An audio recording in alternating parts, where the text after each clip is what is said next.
If you like motorsports and want to learn more about the racetrack experience, check out driveonthetrack.com.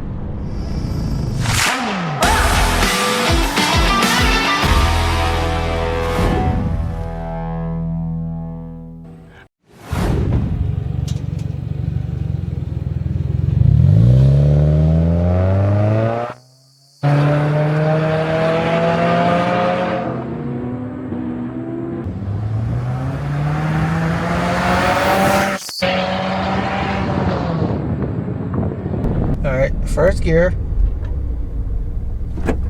Go! Second. Third. A little lag, but not too bad.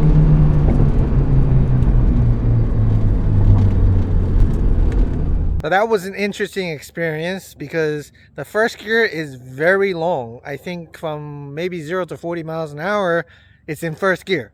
So it didn't shift. I was waiting for it to shift, and it went all the way almost to red line, then it shifted, which is kind of fine for second and third gear. I think it's just really long for first gear, and it's hard to get out. I think the car might actually be faster if it had a shorter first gear setting. I don't know if there's something you can adjust, but that's what kind of stood out to me when you try to peel out. Once you get up to speed, and it works kind of fine.